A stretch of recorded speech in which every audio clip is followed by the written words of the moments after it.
go. I said the Lions won a game. Man, we going all the way. All the way, baby. We about to. All right, we're going to segue here into the second portion of the podcast with our guest. We have on another guest for the fourth straight episode here, bringing on a former Rutgers Scarlet Knight, Mr. Ryan Anderson.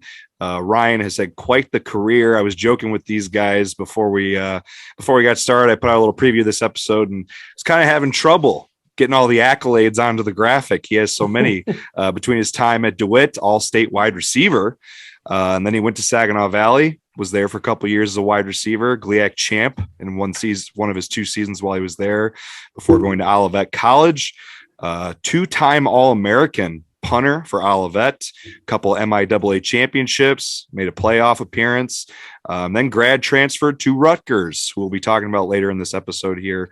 Started all 12 games in his grad transfer season there in 2017, actually setting the all-time single season punting average with 44.4 yards. Another All-American season there, academic All-American season as well, and was the Big Ten Punter of the Year and one of the national finalists for the Ray Guy Award. Ryan Anderson, now leading the Michigan territory for vertical raise. How you doing, man? Doing well. I appreciate it. I was joking with Kory that you guys did quite the recognizance on the path. 95% of the time, somebody will miss one of those stops that I had.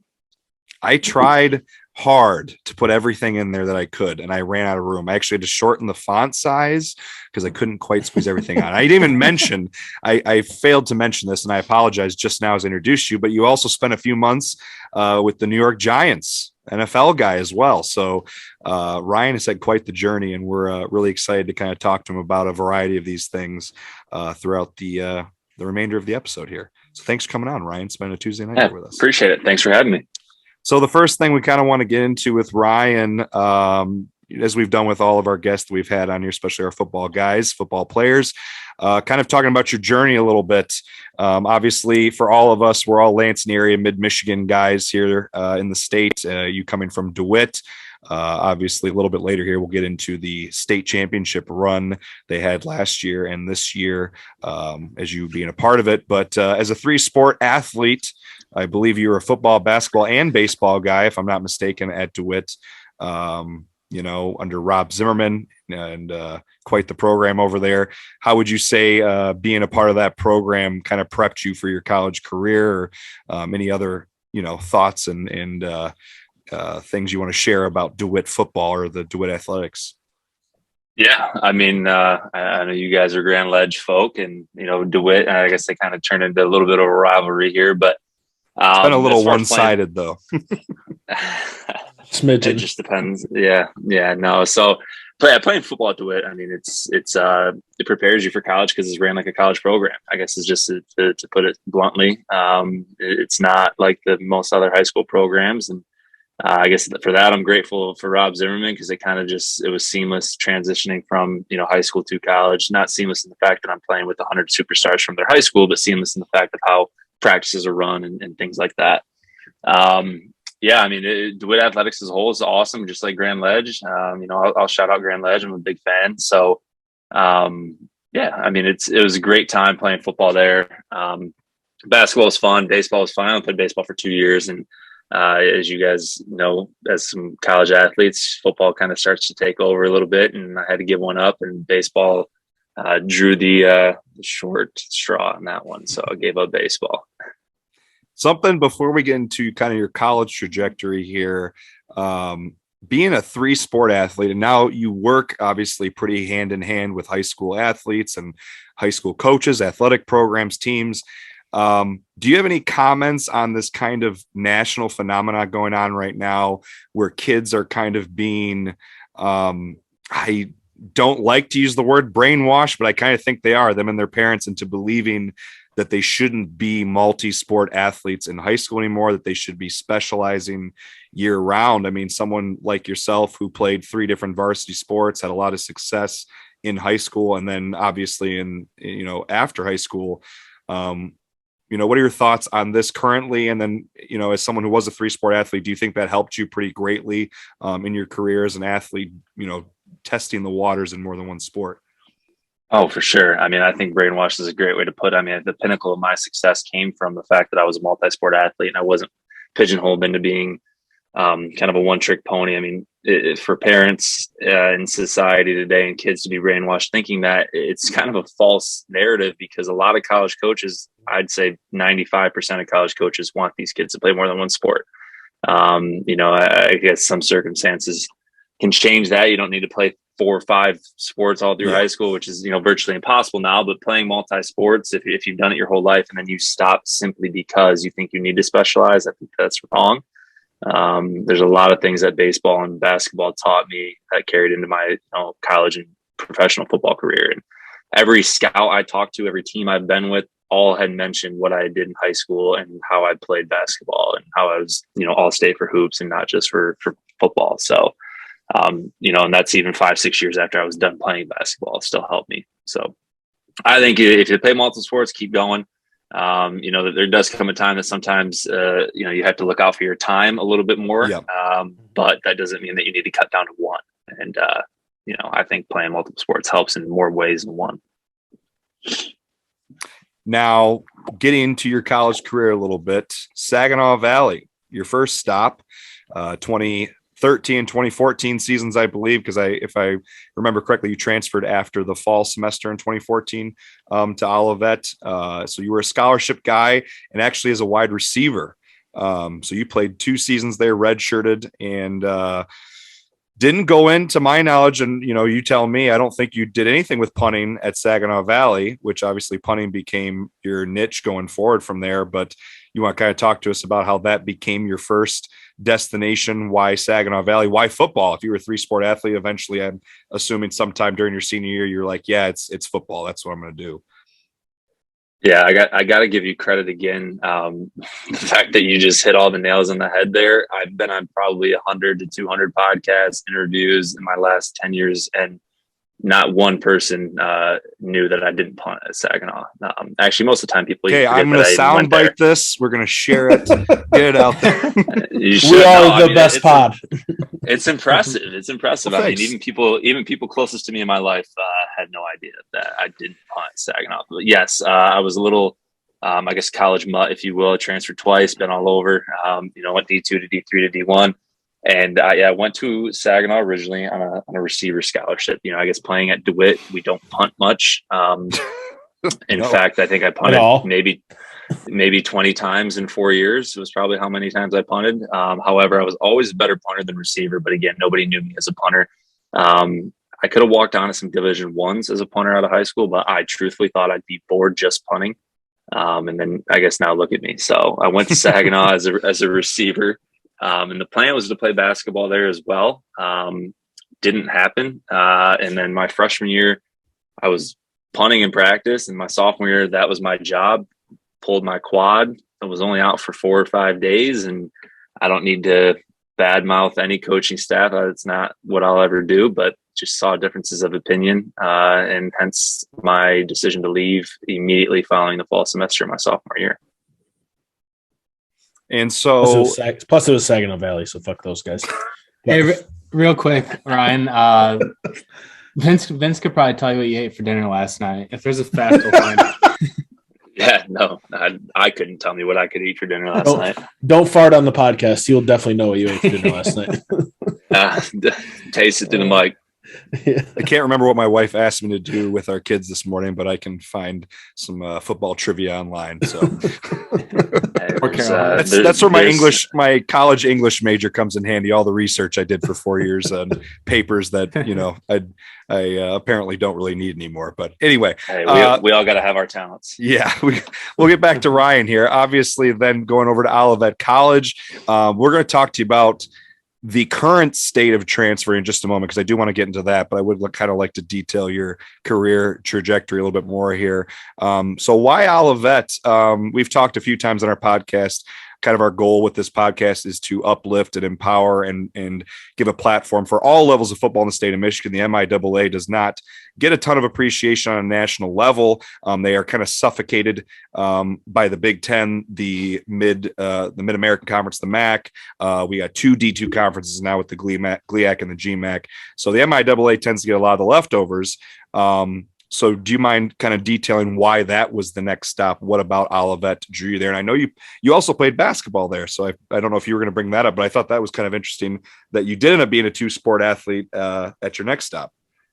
Yeah, that was I guess the biggest proponent of me going to Olivet. I wanted to go down to a D3 so I could play both, somewhere that would allow me to do that. But Olivet, honestly, that's my home college, if you will. I mean, I spent the most time there. Olivet and Rutgers, no knock against Saginaw, but most of the time I kind of leave them out myself when people ask where I went. But it's just because of the home feeling that I had from Olivet and Rutgers being Rutgers. So, yeah, I mean, I think D3 it definitely gets a negative rap, but that is very, very good football. Top of the line football. I truly believe that a lot of the guys I played with could have very well played with me at Saginaw Valley. Many of them were D2 guys that transferred down for whatever reason. Another reason I transferred down is the fact that, and you just mentioned it about the college transfer rules, but at that time, if I would have transferred up to Division I, I would have had to sit out a year. And so, I decided I already redshirted, and I redshirted because I hurt my shoulder, which I just used my normal red shirt instead of a medical red shirt. So was going to play my freshman year at Saginaw, didn't play because I got hurt, and I was not about to sit out another year. That would have been 2 years sitting out within my first 3 years. So Olivet was a great decision for me to go to, and it turned out to really propel my career. And I couldn't be more grateful for the Comets, and I think the MIAA is great football. Look at you, an honorary Comet. Us Grand Ledge Comets over here got the Olivet Comets as well. Get that man a tattoo. Put it on his calf. Oh God, that's a different color scheme, but I'll take it. That's a coaching reference he's talking about there. But so Olivet being your next stop there, and you actually, obviously, quite a bit of success. A couple All-American seasons. You guys won back-to-back conference championships, playoff appearance. Was there a coach you were already in contact with? Were you, was that always going to be like an option, or was it kind of right around the time you decided you were leaving Saginaw? Like, I'm not sure where I want to go, or did you know Olivet? Were you aware that there was success kind of coming at a place like that, or kind of how did that work out for you? No, I had absolutely no idea. I didn't even know if I wanted to continue to play football when I quit. I didn't really quit, but when I decided to transfer, I had no backup plan. I was like, okay, I'm done. What's next? And I didn't get recruited by any D3s in high school when they came in to talk. My coach, I was really just only talking to D1s, D2s. And so I had no idea where to go from there. But my best friend, actually the best man at my wedding, played at Olivet. And okay. I mean, I didn't go there because I thought they were going to have a ton of success there. I think they were 4-5 or 4-6, maybe the year before I came. And then we ended up winning the league 2 years in a row and going to the playoffs. So their success had nothing to do with it. It was just the feel I got from the coaches. So I told my buddy I was transferring. Next thing I knew, the coaches were calling, and talked to a couple other programs as well. But, I transferred and played basketball within a week of transferring because I transferred in December and played basketball right away. So I actually had to sit out a game because the NCAA hadn't cleared me yet, and I had to wait for that whole waiver process to clear. But I ended up actually playing in a basketball game before I ever took a class. But I was cleared to do so. So that played a little bit of a role in it too. I wanted to play hoops, and I had the ability to do both, and I do both immediately there. So ultimately, football was, definitely my meal ticket, if you will. Much better at football than I was at basketball, but it was good to play both. Yeah, it was probably still had that itch you want to scratch. You're like, I'm gonna one more opportunity. I'm assuming that ended up being your final season of basketball after high school. Was that season at Olivet? Yeah, I actually started the next year too but I had gotten all the All-American awards 2 practices into basketball, and then I got a couple calls to go out to Arizona and train, and I ended up moving for about a month or 2 training. So yeah, I only played one season there. So you started that next season, and then obviously I think it was 2 practices in. Practices in, I got some awards and got some calls, and scouts started sniffing around.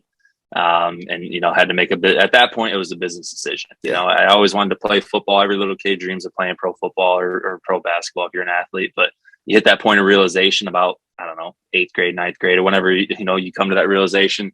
And then I just always wanted to play college football. And then after that season was until my redshirt sophomore season that I said, all right, holy shit, maybe I should actually focus on this, and I can actually play. See where it goes.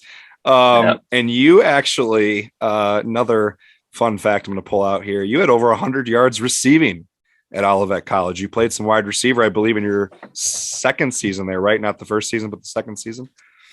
Second season, yep. I was played a little bit in the first season, but there was guys ahead of me, seniors that had been there for 3-4 years. So, but yeah, I dabbled a little bit at receiver, but yeah, punting was the main focus. Now, since you didn't punt at Saginaw Valley, how did Olivet know to bring you in as a punter and not a wide receiver? What was the conversation there, or what were they aware of, or maybe what did you make them aware of that maybe someone who's just kind of looking at your career path is like, hey, how did this happen? Wide receiver at Saginaw Valley and then punter at Olivet?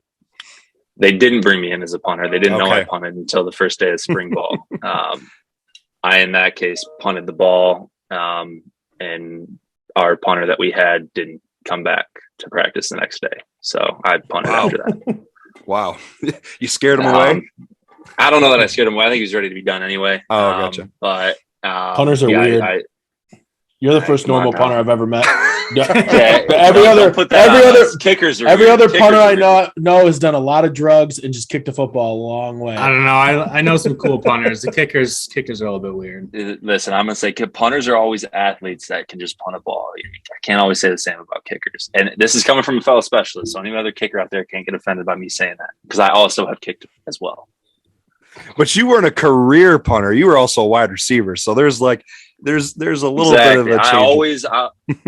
Kory, I'll give it to you, Kory. When in every locker room I've been in, every college and pro locker room I've been in, I do not hang with the specialists. I was always hanging with the quarterbacks, the receivers, the golfers of the room. That wasn't my vibe. Even at the Giants, I wasn't ever around the specialists. It was always with the receivers and the running backs. Different. They're just different dogs. I don't know they're like goalies in hockey. They're just a little different. Little different breed. Yeah, I guess it would just the sense of humor just don't quite mesh. They're goofy. Yeah, there you go. That's honestly, people probably look at me. I'm a weirdo too, so maybe I am a part of that, and I'm just trying to act like I'm not. Could be. So let's move on then to your final stop in college here. So you said you were getting those calls that final semester in Olivet, and then you went out to Arizona. You said to train. Did you finish your degree in the fall, or your undergrad at Olivet that spring? So at what point did you finish that up to have the opportunity to grad transfer? So when I realized that grad transferring was an option, it was right after my redshirt sophomore year, and I ended up taking 19,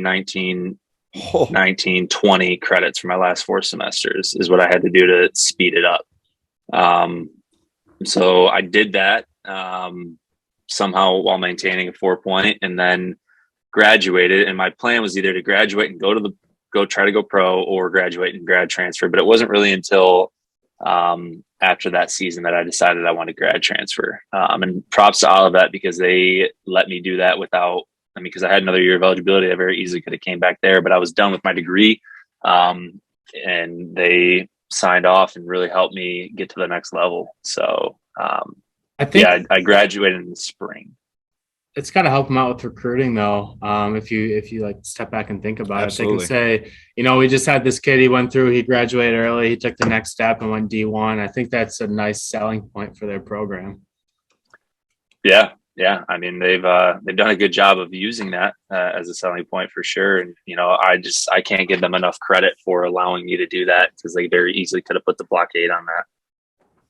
Yeah, and as we mentioned a little bit ago, and we've talked about before with the MIAA, anything that could separate one of those, I believe it's 8 or 9 football schools that play in the conference, just to have some edge over recruiting here in the state of Michigan, or even Ohio and Indiana, as they tend to hit those areas hard.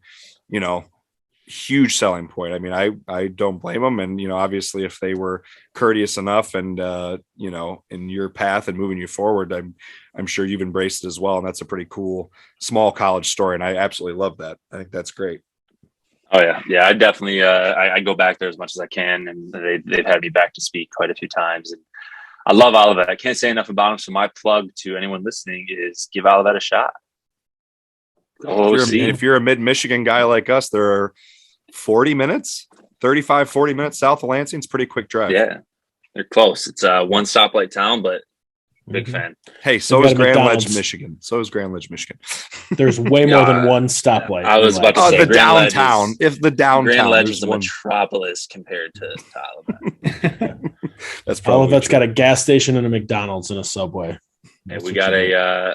we have one bar too. So Hey, what man. else do you need? Hey, man, I'm a fellow small college guy. I played football at Hillsdale. We were 2-bar town, so there wasn't much down in Hillsdale either. The college was You about all that got was sick- there. Got sick of one and just walked to the other, huh? Exactly. They did more meth at Hillsdale than they did in Olivet, I bet though. Yeah, we didn't dabble in any of that. But I'll tell you, I've always joked. You take the 10 best drinkers from Olivet and you stack them up against any of the 10 best drinkers from any of the Division I colleges in Michigan. 10 best at Olivet will win. That's a what they fact. should be putting on their website, Olivet. That is a Right there. fact.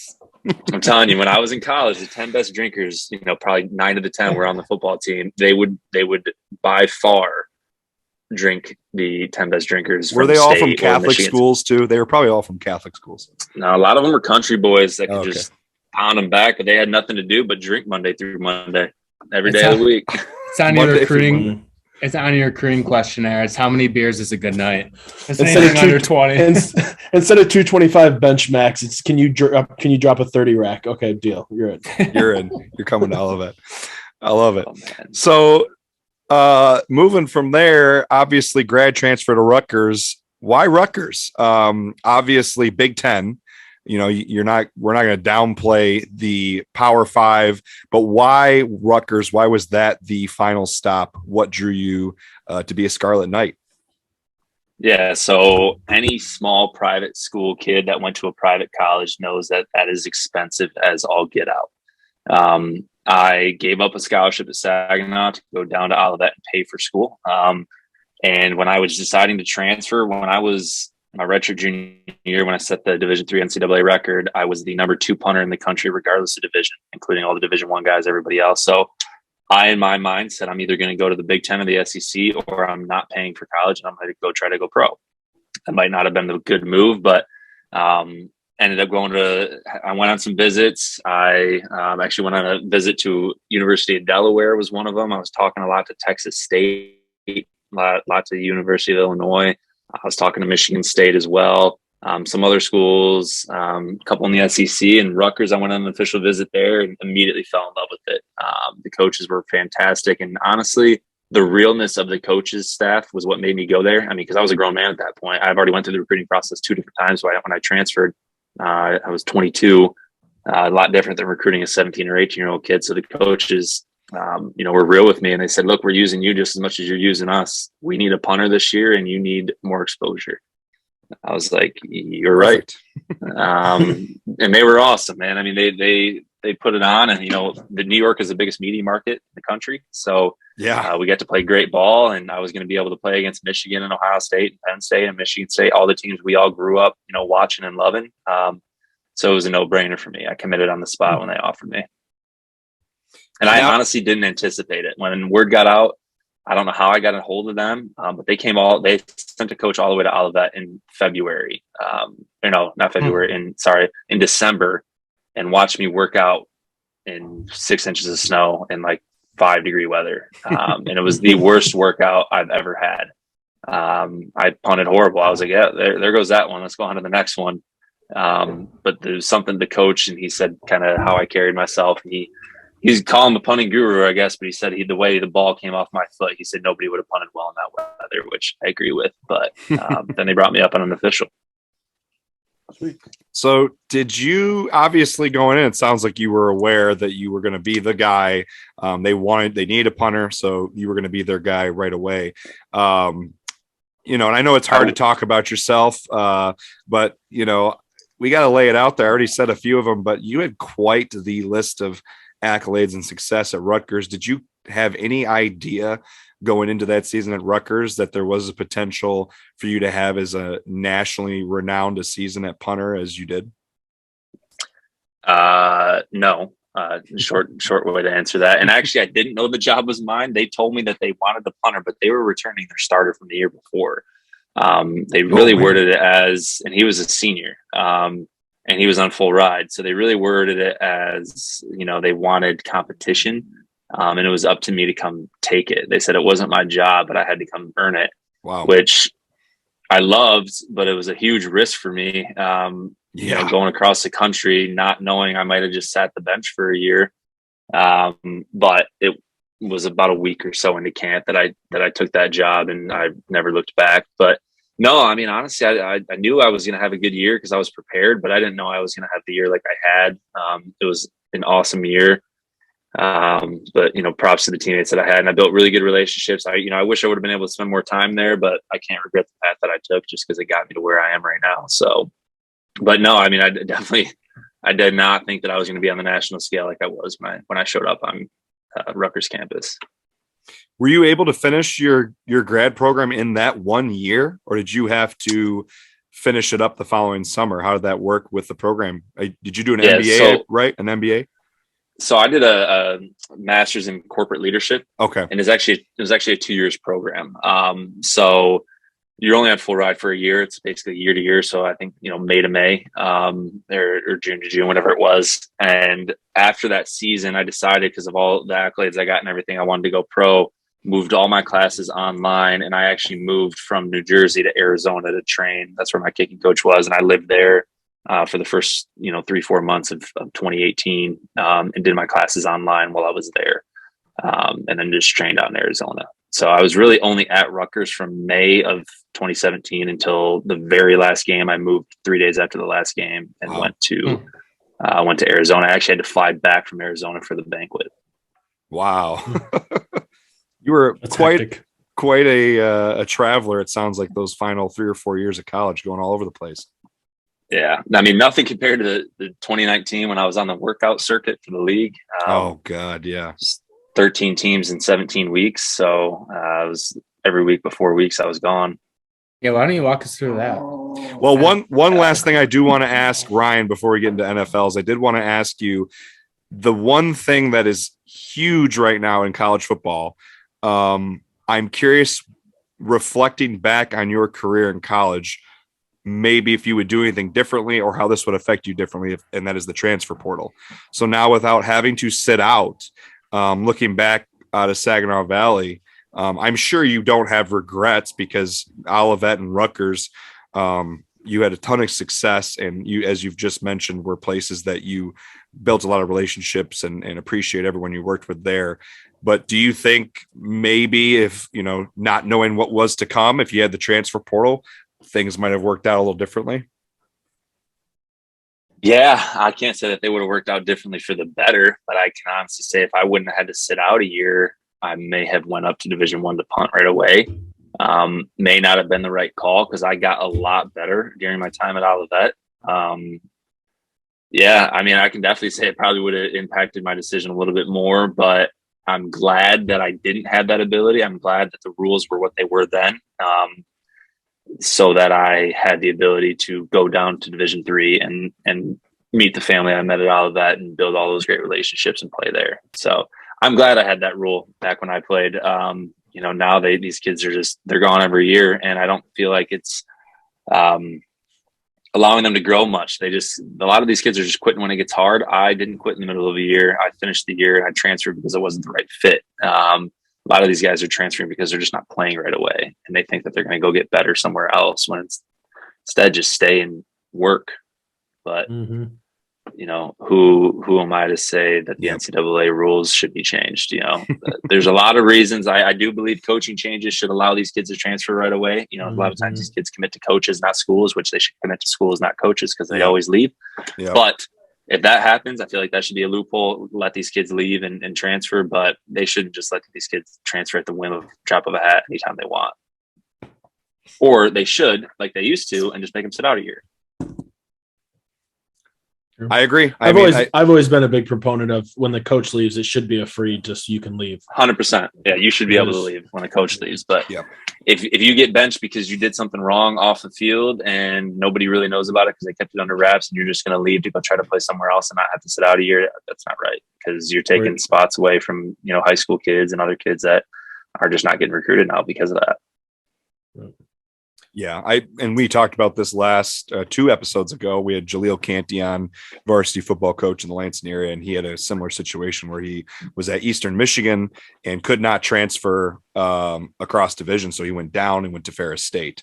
And that allowed him to play right away. But you know, it's an interesting state of college football, and it's definitely going to be even more interesting to see where it goes as we move forward here with this rule. And like you said, Ryan, I do, you know, we work with high school athletes, and I kind of worry for high school recruiting. I do think that it is going to affect them the most. I think they're going to see the negative side of this more than anybody, because now you have so many programs that don't necessarily need to go to a high school recruit, can go to grad transfers, can go to just regular transfers, you know, due to the transfer portal. So very interesting for sure.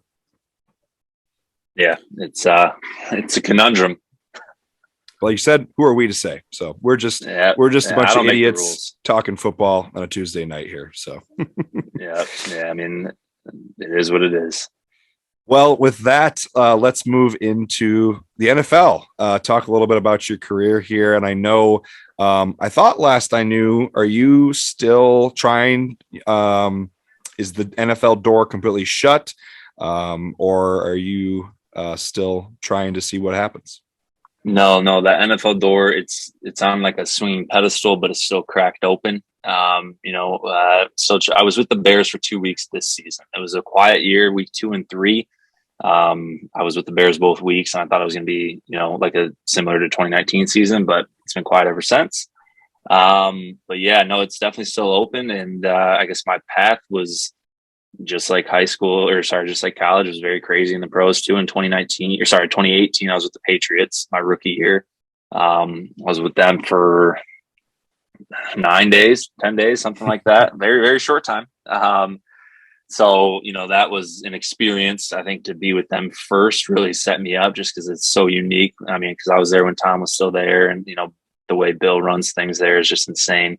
But that's why they're probably the best sports team of all time. Yep. It was awesome to get that experience. And then from there, 2018 was 2018 was quiet. 2019, I then in the offseason signed with the AAF, with the Birmingham Iron. And then that league debunked. And then, you know, I guess good for me that it did that, because then I signed with the Giants in the off season, and I was with them for about 5.5, 6 months, most of 2019 during the preseason. Then I got cut by them. And then that is when I was all over. And that's when I was with 13 different teams in 17 weeks. Have no idea how my fiance at the time didn't leave me, because I was never home. We had 3 dogs, and I was constantly leaving her with all of them. But I mean, I just can't remember all the teams I worked out with, but it was quite a few. I mean, I was with Denver a couple of times. I was Chicago twice in 2019. I was with, the Eagles. I was with Baltimore a couple of times. I was in San Francisco twice. I was at the Lions twice. I went out to the Jets a couple of times. So I was all over in 2019. And then that rolled us into 2020, and that was, the COVID year. It was a very, very weird year. They weren't bringing people in like they normally were, especially not punters and kickers and long snappers. I guess we get ostracized quickly, just because they only carry 1 per team. Yep. So 2020 was super quiet. And then I went to a couple combines that I did really well at, and then that's where I was with the Bears twice again this year. So I've been with the Bears 5 times. I've been with them more than anybody. That's insane. So you just need them to bite the fucking bullet. What the hell, Bears? Chicago, you suck, and get a good punter. I guess being vulgar, it's kind of like getting me blue balls a little bit. They always have me right there at the edge. No, it's great there. I mean, honestly, the last time I was there in week 3, I was speaking with the coaches, and it felt like they were already my coaches, because I've been there so many times. It felt like family. So, I mean, I honestly, before you can ask me this question, who do I want to punt for? I don't care. I just want to punt. I just want to play. I just want to help a team. And I miss football, and I think I could be a benefit to a program. But just any of the 32 that want to sign me, I'm cool with. So when you say that you've been with a lot of teams, obviously most people have not had the opportunity to even talk on the phone with an NFL coach. When you say you're with the team, maybe just give us like, what is the average little visit with the team? Is like a phone call and you come and work out? I guess walk us through that process. Yeah, so I guess during 2019 when I was, going through all these workouts, typically a team would either call me or my agent on a Monday or Tuesday, say, hey, we're flying you out Wednesday. We want you to come work out. I'd go out there. I'd go most of the time, go through a full physical, which an NFL physical is probably the most extensive physical that most would do. It's nuts. And then, yeah, I'd work out with them. Typically Thursday or Friday would be a workout day, and then they send you home on a plane. And you get back, I get home at 11, 12, 1, 2 a.m., super late at night, and go to bed. And the next week it all happened all over again. There was a couple times where I'd go work out with the team on a Tuesday. I remember specifically I was in Denver, and San Francisco called me and said, hey, we want you to come in for a workout. I said, I can't. I'm already in Denver. They said, we know. We already booked your ticket. You're flying out tonight after your workout to come to us. Oh, my gosh. So that told me that Denver wasn't going to sign me because they already, they allowed them to do that. But I worked out on Tuesday. They flew me out Tuesday night, worked out Wednesday morning in San Francisco. So that happened a couple times too. So it was always really short trips, 24, 48 hours, but it was almost like I had no say in my life, which it was awesome. I loved going to all these teams, seeing all these great things, but you don't get to spend a lot of time in each city. That's what I was going to follow you up with was you're getting to travel the country, but are you ever really getting to stop and kind of take anything in or enjoy, anything more than just the experience? Obviously, I would imagine you're enjoying the experience of being a part of the NFL, even as little as it is more than many ever get. But I'm sure you wish that you could also like, hey, I'm in San Francisco. I'd like to, maybe check out San Francisco for a few hours, but. Yeah, no, never got any sort of checking out of any city. I mean, because I never had a car. I always had a driver. A driver would pick me up, a driver would pick me up at the hotel, take me here, take me there. Always great. I built good relationships with the drivers. The only people I could talk to outside the facility. So they were my people. But the only real experience that I had was in 2020 when I went to the Bears. It was my only workout of 2020, but they had a quarantine rule. At that time, you had to go in, you had to quarantine for 3 days. You couldn't leave your hotel room other than just to test. So you had to drive through the facility, test. You had to have 3 negatives, and then you could work out. Wow. Well, at that time, if you guys remember, is when the Chargers got in trouble for some COVID-related thing. And apparently it was a workout player's fault. So on my 3rd day, I had all my workout information saying like, hey, this is what we're going to do for the workout. If you test negative in the morning, tested negative, and then 2 hours before the driver picked me up for the workout, the NFL changed protocol and said that workout players have to now test negative for 6 days. So then right before I worked out, they texted me and said the workout's off, and they kept me there for another 2 days. So during that 5-day span, since I knew I was going to be there, I did drive my own car to Chicago, and I enjoyed Chicago a little bit. That's nice. I didn't actually go anywhere like in public because I wasn't allowed, but I went to, I drove around and never stopped anywhere, but went to a couple fields and punted myself, and saw a couple high schools and hopped on their fields and punted there. But that was the most freedom I've had at any of the workouts.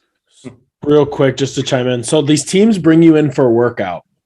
I mean, I have no idea, but is it more of like a, hey, we think you could out punt our current punter, or is it a like we need a punter? Because I feel like if it was like I need a punter, they would be, it's just like a weird dynamic. Yeah, it varies. Sometimes they say, hey, we need a workout leg, we need somebody to kick to our returners.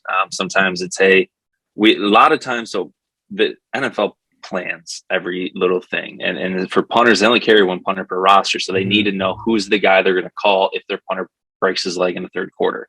They're going to have somebody on the flight before that game's even over. And a lot of times they were having me work out to make sure that I was that guy, make sure that I was ready, healthy, and was still punting, and I would be their emergency guy. And then other times it was like, hey, if in case anything happens to our guy, if he's hurt, or, in case he starts to do bad or he is doing bad, they wanted to make sure that I was ready to go. But they don't ever give you that information. Nobody tells you that. They don't. So I just go and try to do the best I can do and be the best I can be and go home. Can you kick field goals for the Jacksonville Jaguars since Urban Meyer broke that guy's hamstring? I can kick, but I'll never attest to being an NFL caliber kicker, but I could get us through a game. I forget what team it was, but one of the kicker just pulled his quad in pregame. You guys know what I'm talking about? And they were trying out all those kickers. You saw the videos of like some guys kicking. I can easily get us through a game, but if you want me to kick a 55-yard game winner, I'll probably just tell you to go for it. I can kick extra points. I'm pretty accurate extra points. 45 and in. I'm 8, 9 for 10. But yeah, definitely not. I mean, some of these NFL kickers are just ridiculous. They're so good. All right, Ryan's agent. We need you to get on the phone with Jacksonville. We got a guy. I got you. I'm a businessman. Yeah. I'll call anybody. Hey, the Detroit Lions needed a kicker earlier this season. That was for sure. Oh, God. Yeah. Who's your favorite punter, Ryan, in the NFL right now? Current or past? We'll just say of all time. Who's a person that you've kind of Ray Guy's the pinnacle, but I would say my favorite punter of all time has got to be Rich Camarillo. I don't know if you guys know him. You should Google him. Vince, you probably know his when he was born. But he played in the league for 16 years. He was a 4 or 5-time Pro Bowler, but he was my kicking coach. So he played during the Ray Guy era as well. But he played for 16 straight seasons. So that's my favorite guy just because he trained me. But recently, one that people would know, I'd say, Johnny Hecker is fun to watch. He's really, really good. Brett Kern is really, really good. Thomas Morstead, I punted with him this past August, actually out in San Diego. He's fun. He's a good guy, and he's a mechanic. He's a technician, I guess is what you would say. So I'd say Thomas Morstead if I had to pick a current guy. He's been in and out all year. Do you find that most of the other punters have similar stories to you, or they're a good athlete and they just ended up specializing in punting? Some. I'd say about 50-50, but honestly, I think what separates me a little bit, especially with these teams, is that I am a good athlete, more so than just being a punter. That was my follow-up question. Does anyone ever ask if you can throw a ball or anything for potential fake balls? Oh, yeah. Yeah, I throw with both Jack hands. Fox. So, I throw with both righty and lefty. So when I went to the Bears, actually, I threw for all 10 coaches. They all wanted me to throw with both hands. That's cool. Yeah, that's cool. That's a nice little resume point to drop with some of the teams. I'm sure. I definitely make sure that they know some. Hey man, you got to separate yourself. You got to find a way to make yourself stand out. Yeah, I'd try. I got another question too. I don't mean to heckle you with questions. This is really interesting to me. No, for sure. So it's 4th and 10. You're behind the center, and you're about to get the ball snapped to you. What are you looking at? Like, what's going through your head? Are you reading the defense? Obviously you're not the one making the call if there's an all-out blitz coming on to block the punt. But what is going through your mind at that time? Obviously, to most people, just think that the guy gets the ball and he just kicks it as far as he can. But what's the strategy in your head, and what are you looking at pre-snap? Yeah, well, I guess I'll just take you from the time I walk on the field. I will throw grass in the air or turf from the sideline, just kind of get the feel. But then when I go out there, a lot of these stadiums swirl depending on where you're at. So I'll throw it real quick. I typically did one leg swing. I look at the returner where he's at. And then I look at my spot, and I don't really care what the line's doing. I really don't, because they don't really impact me at all. Either my guys are going to block them or I'm going to die. So, I trust them to do their job. I look at the returner and what I need to do, and I look at my spot. I always pick a spot in the stadium or where I need to punt, and then I just punt it. I don't really ever know. I look at the guys. When I was playing Michigan, I saw Rashawn Gary lined up on the edge, ready to take my head off. But it doesn't really impact me. I punt better when someone's coming at me, because it makes me rush and stay focused a little bit, as opposed to just me walking out punting. But yeah, I look at the returner and my spot are the only two things I really, really pay attention to. Okay. Interesting. These questions could create a really long rabbit hole, so we need to calm them down. I have some brewing now. I have one just more. Keep asking. Fun fact. Hey, punters don't ever we don't ever get asked questions. So okay, well then here we go, baby. Have you ever punted in the Superior Dome in Northern Michigan? No. Wow, really? No. Who is He didn't punt at Saginaw. No, but I saw that very no. But I just saw that famous punter. I can't think of his name. King. What's his first name? He was posting. Marquise King. Yeah, he was posting all over Instagram and social media. I think it was just this last year that he made a trip up there and made a big point about getting to punt in the Uper Dome. I don't know if you ever been to that stadium at all, Ryan? No. It is such a bizarre experience. So when I played at Hillsdale, we had to go up to Northern a couple times, and I was on punt return, my redshirt freshman year playing up there, and watching the guy punt the ball. If you don't know, anyone listening, the Superior Dome is the biggest wooden dome in the world, I believe. It's weird watching a punt go up in that dome because it's like you think it's going to hit. It's like an optical illusion. Never going to hit, but I know, but you think it looks like it's going to hit the ceiling in there because it's much lower, I think, than like a like Ford Field. The ceiling is unbelievably high, but this dome, the ceiling is really not that hard relative to high compared to some of these NFL stadiums. But Jerry's World, you can hit the scoreboard at Jerry's World. Yeah. Well, not anymore, but you could when they first opened. Ryan, I think that should be a goal of yours to punt in the Uper Dome. If you guys are driving, I'll go punt. Only if we can go to a brewery afterwards. A lot of great beer up there. Oh my god! All right, cooler Deal. boy. All right, you guys want to add any other punter questions, NFL questions here? Otherwise, we'll move on. We can move on because now I have like football questions stirring up, so we'll move on. All right. Well, the next thing that we kind of wanted to talk about here, obviously, you got a couple things you've been doing in the meantime while you're trying to see what happens with the NFL here. Obviously, vertical raise has been a big part of your life over the last couple of years here in the state of Michigan. And then you've been helping out with DeWitt. And obviously, DeWitt has had two very successful seasons here, coming off a state championship win for the 2020 season, which weirdly enough, they won it in January of 2021 because of all the postponements. But then they went back to the state championship this fall, another really successful season. Do you kind of want to talk about what you've been doing here with vertical raise and then coaching with DeWitt, kind of how those things have formed and worked out for you while you're waiting for the call? Yeah. I guess we'll start on vertical raise before we go back to football. Give us a little football break, but it's been great, man. I mean, I get to work with high schools and college and youth athletic and arts programs and nonprofits and charities all over the state. And, we've actually raised a little bit over $6 million just this year in 2021 for programs throughout the state. And it's been a lot of fun. I work with a lot of Grand Ledge programs. So, props to you guys, but yep. It's been fantastic. I mean, it's feel good work. I get to help programs raise money in a very easy and efficient way so that they don't have to go knock on a million doors like we all used to have to do and collect pop cans for pennies per hour if you break it down. So but it's fun. I build great relationships with these athletes. I always wanted to be able to make an impact, but I wasn't a teacher, so I wanted to be able to stay around athletes and not do the full-time teacher coaching route. Because teachers are fantastic in what they do, but that wasn't my route. And so this has been a good, good thing for me to do. I wouldn't want to do anything else if it wasn't playing football than this, that's for sure.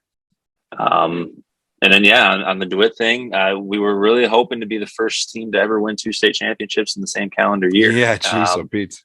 We were the only one that had that even option at this season. I think DeWitt was the only returning defending state champion. Yes, I know there's a couple that were there twice, but they hadn't, I know De La Salle was there 2020 and 2021, but they lost in 2020 and then won this year.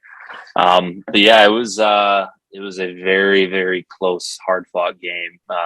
Hats off to MLK. They were unbelievably talented and they were also very, very well coached. So it was a great game. I mean, I guess I can open it up to questions on that, but it was a hard one to lose that way. I still can't decide if it's better to get blown out or to lose on the 1 yard line.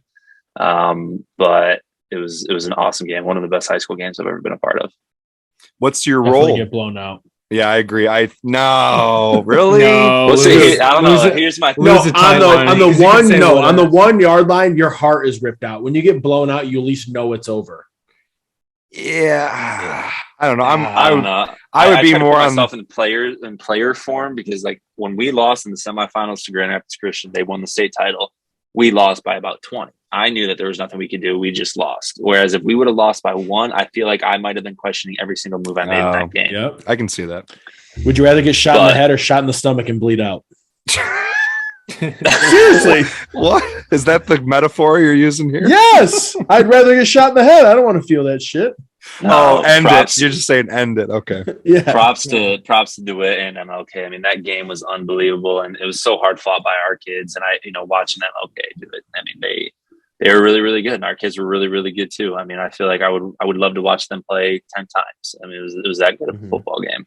I don't know if you guys watched it or not, but it was a great game. Oh yeah. I watched. Yeah. I actually watched. I believe every single state title game except for one from start to finish. So we previewed, and then talked about afterwards all the games. That was our first couple episodes here. So DeWitt was a big point of conversation. Obviously, I have to coach against DeWitt currently. Hasn't, and I'm the defense coordinator at Grand Ledge, so it hasn't gone my way the last couple of years in that realm of the game. But I would like to ask you, obviously Brett and Kory, you can add anything here, but what's your role currently? I know obviously with your schedule with vertical raise, and then with the NFL could be, minutes away, a phone call whenever. What did Coach Zimmerman have you do this past season? Yeah, so my first 2 seasons, I was a lot more active with it, because I was around a little bit more. I was, receivers and special teams, always a specialist. I coached that, a lot too. I wonder why. Power to the specialist for sure. A lot of them, I coach those guys at the side. A lot of it's a lot too. So, but then this year, same thing, receiver specialist. But I really just this year, I could really only go to games. I wasn't at many practices, unfortunately, just because you touched on it. My schedule. I'm during the busy season, working 70, 80-hour weeks. So I never could get there. But, I was always talking to the kids, and, I guess they can relate because I'm younger, always asking me questions and stuff. But, they were receivers, special teams specialists, the headphone guy. I was always messing with the headphones, getting those right. So, but yeah, that was my role. Brett or Kory, you want to add anything? No, I thought it was a great state championship game. It was one of those games that I think when we picked it, we picked a split. Or Brett and I picked no, DeWitt. I think only one of you picked DeWitt. I picked DeWitt. Yeah, Brett and Kory picked MLK. MLK. But no, Kurt picked DeWitt, I believe, as well. Yeah, he did. So, and now I don't know if this was, I don't want to bring up controversy, but I don't know if this is something that ever got discussed or if you're even aware. Did you see the video or the image that went around that the final first down spot was missed by a whole yard going into that final goal line? I have it on Twitter. I can send it to you. So there was a clip, and I'm pretty sure it was accurate that I think it was McIntosh caught the final pass to get them to first and get you guys to first and goal, and he was out of bounds at the 11, and they spotted him at the 10. So you should have had 4 more downs from the 1 yard line. Gotcha. I don't know if you saw that or not. I wasn't sure if that had got around enough. Did not see that. Kory, you can send it to me. But honestly, I mean, that's just hashing up. It doesn't matter. I don't think it shouldn't change much for the simple fact that they just stopped us. We ran our best. I can appreciate that. We ran our best 4th and 1 play, and they got us. I mean, I'm glad that it wasn't a controversial call that ended the game for us, because everyone saw it on the big screen. They replayed it. We knew as soon as we saw it, we just flat out didn't get it. I'm glad it wasn't one of those question marks. Yeah. Then, that would be hard to sleep. Yeah, is he not? Yeah. And that'd be hard to sleep for the kids and for the coaches, but they just flat out stopped us, and props to them, man. They made a great goal line stand. So whether that was a missed call, 4th down, first down with Tommy's catch, but it doesn't matter. They just stopped us, and I can appreciate that. We did everything we could do. That was a game that the kids left it all out there. So no regrets from a coach's side. I hope none of the kids have any regrets either. So one other thing I'd like to add here, another question, and Kory or Brett, if you have anything else we can add after this, otherwise we'll get to Rutgers. Do you eventually have any aspirations to be a full-time coach? Whether a head, assistant, any level, high school, college? Not right now. I'm to answer truthfully, where I'm at with vertical raise, and that's a huge passion of mine. getting married, wanting to start a family. Not right now. Who knows where I'll be in the future, but not anytime in the near future. A lot of time. There's a lot of time. It's a lot of time. Yeah, it's not You're a so. young Yeah, man. I mean, it's that, and I'm with my, with my wife, and I'm gone a lot. During the busy seasons for fundraising, I won't see her pretty much the whole month because I work every Saturday and Sunday too. Yeah. So, and then if you want me to throw full-time coaching on top of that, it's just not fair to her. So I love the role that I have, being able to stay around the kids. They know me, they respect me, they trust me, they'll text me. I get to be in their lives that way, but not, full-time coaching. So we'll leave that to greater people like you. You get to golf more when you stop coaching, just so you know. Yeah, Kory stopped coaching and now he loves all his free time. I golf a lot and play with my cats. Coaches are by far one of the best breeds of people. So we need more of them. But yeah. So thank you, Coach Cook. You're welcome, Coach Anderson. Anytime, man. So while we're talking about coaches here briefly, obviously numbers in football are declining across the nation. DeWitt's had a really solid program since I can remember. How are the numbers in DeWitt? And do you think maybe the success of DeWitt is helping to keep the numbers high? I mean, Vince has even told me the numbers in Grad Lunch have been declining. Just the interest in football is kind of fading away. How are the numbers in DeWitt? Well, I guess from the 2020 state championship team to the 2021 program, we had 9 less kids. And we program had wide or varsity? Program wide. And then we had 25 less kids from 2021 to 2019 to 2021. We had 21 less kids or so in those 2 years. So okay. I don't know if it has That's anything to do with surprising. success. I don't know if it has anything to do with success as so much as just declining numbers in football in general, which is very, very sad. Yeah. Yeah, that's sad news to hear.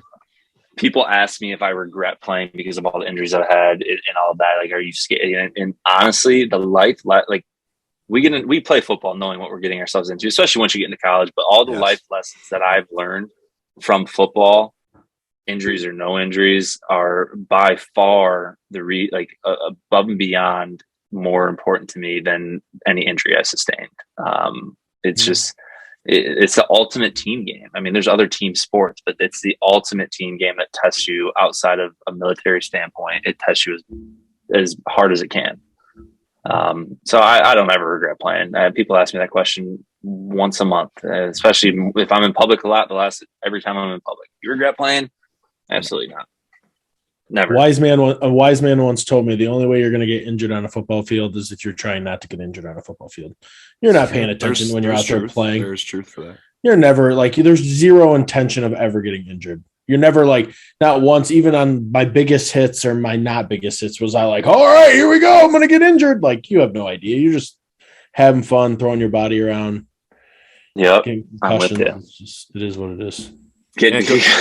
It goes back to a conversation we had earlier in the podcast here about the fact that, I strongly believe it's not even due to concussions. I think there was an initial dip in attendance or, the number of kids coming out 10 years ago because of concussions. I don't know about DeWitt, Grand Ledge this year in our entire program, we had 1 concussion, and it was our running back in our playoff game against Rockford on one of the final plays. That was our only concussion program wide.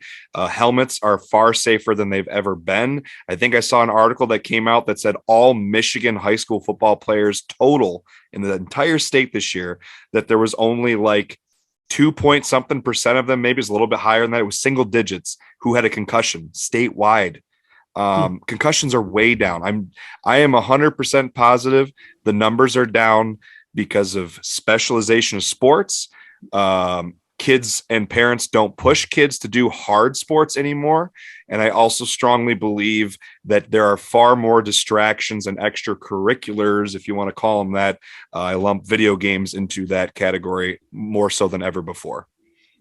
Tony Anise talked about it at the Lansing Coaches Clinic a couple years ago, and he talked about how video games are pulling kids away from sports. And I think he was right. I really do. It's sad, but kids are seeing now that you can make millions of dollars playing video games and believe they can do it, and then sitting on a couch and using your thumbs opposed to being on a football field. Northwood has a varsity esports team. And they were national champions. A lot of colleges are coming out with esport teams. Yep, it's pulling kids away from real sports. Sorry, they're not. It's not a real sport. If anyone gets offended by me saying that, but video games are not a sport. I'm sorry. I wouldn't say it's a sport. No, it's an extracurricular, I guess. It's something, but it's a hobby. It hurts my soul. It hurts me. Exactly right. Yeah, and this is coming. You would never know this about me, but I was in huge gamer early in high school and late in middle school, where I played for money, and a lot of it. But it's a hobby. I mean, so. But all those life lessons you learned, that you got from football, you would have never gotten that from playing video games. No, that's the truth. And truthfully, I mean, I got so angry doing video games. I mean, I probably would have hurt myself more doing that than playing football. throwing the controller. Yeah, just banging my head against the wall. Carpal tunnel, right? Tunnel, yeah, seriously, good Lord. All right. You guys have anything else to add here before we talk briefly here about Rutgers? I'm good to go to Rutgers. All right. So to wrap this up here, Ryan, your alma mater, the Scarlet Knights, the surprise bowl bid of the season due to COVID and a team having to withdraw. The Rutgers Rutgers, the Scarlet Knights, got an opportunity at 5-7 here to get the Big Ten's 10th or 11th bowl bid. Were they the 10th or 11th team? I don't know. I wasn't paying attention to the number until Rutgers got in. Yeah, I wasn't either. So any early thoughts on this surprise bowl bid against Wake Forest, who had a pretty successful season? Very good year. Yeah. No, I mean, I'm super stoked. I mean, as a Rutgers alum, I mean, being in Michigan, nobody is a Rutgers fan. Everyone's Michigan or Michigan State. So I'm always the Lone Ranger at every bar that we're watching games at, and I mean, Rutgers plays, I mean, the Big Ten East is as good a conference in America, Big Ten East, SEC West. Those are the two best conferences in America. There's no ifs, ands, or buts about it. So we have to go through a lot of the big ones. And if you guys remember, we were right in the game against Michigan and arguably could have won all the way up Michigan to the very State too. And now they're playing in the college football playoff. So they're 5-7. I heard there's some people that were mad about it because they didn't have 6 wins, but I'm happy for them, man. Shiano's doing great things there. They play a great schedule. They're very, very good. They're talented. They're getting better. And I hope they win. I mean, I'm not. I would love if they won. I'm glad Shiano's back there. Yeah, that's a cool story. That's a cool story. Him coming back. Super cool story. They were relevant when he was there, and then they were unrelevant. They had 11-win season in 2006. Yeah. I'll disregard the fact, Kory, that you just said they were irrelevant when I was there, but you know what I'm saying, though. They were like 11-win season. Hey, all I'm saying is we very easily could have made a bowl when I was there too, because they went 2 years without Big Ten wins. But when we were there, we won 3 times. We beat Purdue, Illinois, and Maryland. Should have beat Nebraska. More times than I won at Northwood, so you're good. At least you got a lot of opportunities to punt. Very true. Yeah, 79 of them. That's a stage, that's for sure. Rutgers, I mean, you just kind of brought up some of their games this season, but I mean, 5-7, they were 1 win away from being bowl eligible. And like you said, they lost to Michigan by 7. They had a two score loss to Northwestern. And I mean, if one of those games go their way, maybe they find a way to get in. Michigan State 31-13. I mean, that game was closer than the score said. I mean, if you watch the Rutgers Michigan State game, that game came down to, I believe it was the 4th quarter when Michigan State finally pulled away. So they find a way to win one more game. They were bowl eligible anyway. And if you haven't paid attention to Rutgers this year at 5-7, this is their best season in 7 years, actually. Most wins since 2014. If they win this game, 6 wins. 2014, they were 8-5. So that was also last year they made a bowl game. So good for Greg Schiano and the program over there. I'd love to see them get a win. Unfortunately, Ryan, it's going to be pretty hard. We do have a podcast bowl pick'em we've been doing. It's going to be pretty hard for me to pick Rutgers with the season Wake Forest has had. I'm going to have to look at some more X factors, but it's right now I'm probably going to have to pick Wake Forest. If you want guest picking, I will come on for that one, and I'll pick Rutgers. I'll stay true to my alma mater. Is that your pick right now? Is I was going to say pick them right now? That's my pick. That's my pick. You're never going to find me picking against them. That's my pick. Are you, baby? I love it. You guys can all pick Wake Forest, and we can reconvene on New Year's Day. Hey, I'm not going to lie. Talk. Western beat Pitt this year. Anything can happen. That's true. Western beat Pittsburgh at Pittsburgh. That was a big upset earlier this season. So you never know. They're playing in the Gator Bowl, which this is a Florida game, I believe. What stadium? I can't remember what stadium the Gator Bowl is at. I think it's in Orlando where the Jaguars play. Okay. I was trying to remember which stadium that was at. So going to be nice weather. I mean, should be an interesting game. How do you think the Rutgers faithful will travel down to that one? I don't know, because it was so late. It was a late edition. I don't know how many people have already had something planned or can't get tickets or can't book. However, I will say that Rutgers faithful is exactly that. They're faithful. They're tough. They're tough fans. If you're not winning, they hate you. That's for sure. But they are very, very loyal. So I hope they travel well. If I wasn't going on my honeymoon the next day, I'd go to the game. Oh man, your wife would kill you. How do you feel the team would respond to that bowl game, considering they've been off for 2 weeks? Yeah, that's gonna be tough. Weeks. I have no idea. Longer. Yeah, I mean, yeah, and I haven't heard exactly. I think we had 4 or 5 that declared for the draft. I don't know if they're playing or not. I haven't exactly heard. I wonder how that works with the NCAA. Will they take into consideration the unique situation? Like, are those guys going to be allowed if they want to? I would imagine if maybe they're bowl eligible, they would opt out anyway. They don't want to risk draft stock getting hurt, whatever, but interesting. Yeah. I don't know. I would assume they would let them play. I mean, because it's such a unique situation, but I don't know. I would imagine, knowing the energy Greg Coach Schiano brings, that he's going to have those guys hyped and ready to go. I think they're going to be very excited at the opportunity to, have a national stage, to play a really good team in Florida, nice weather, get to travel, even though it's kind of last minute. I'm sure those guys are going to be ready to go. Oh yeah. I'm friends with quite a few of them on social networkings, and they're down there right now, and where they're staying is beautiful. So can't go wrong with Florida sun. No. Absolutely not. I'm sure that they're more than happy to get that nice little vacation before the end of the year. Free PS5 or whatever they got. Yeah, they'll get nice free stuff, so that'll be cool for them, I'm sure. Yeah, everybody likes free stuff. Anyway, Ryan, before we wrap things up here, anything you want to plug? I know you kind of already talked about Vertical Raise earlier. Would you like to talk a little bit more about anything people could go check out regarding that or something else? Yeah, I mean, Vertical Raise Michigan on Twitter, Facebook, Instagram, pretty standard. Type that in, it'll pop up, but would love to help your programs raise money. Also, I'm going to plug Olivet College again for the local Michigan folk. Go to OC if you want. I mean, if you don't, then whatever, but OC is great. Well, thank you, sir. I will put the link. I'll put the link for Vertical Raise as well as Ryan's social medias in the description box on YouTube, as well as the description on your favorite podcast store. Speaking of which, when you're done listening to this episode, thank you for listening. Go ahead and head over to Twitter. Follow us at GLSF Ball, BALL. Then go over to Instagram. Follow us at Great Lakes State Football. Go to your favorite podcast store, Apple, Spotify. Add us, 5-star review, leave a nice comment. Head over to YouTube, Great Lakes State Football. Subscribe, like, share, comment on those videos. Show some love, baby. Ryan, thanks for coming on. Hope to have you on again sometime. Talk some more football. Thanks for listening. For those that listened, Kory, Vince, Brett, Great Lakes State Football, episode 6. Go green, go baby. blue, baby. Go blue. How are you?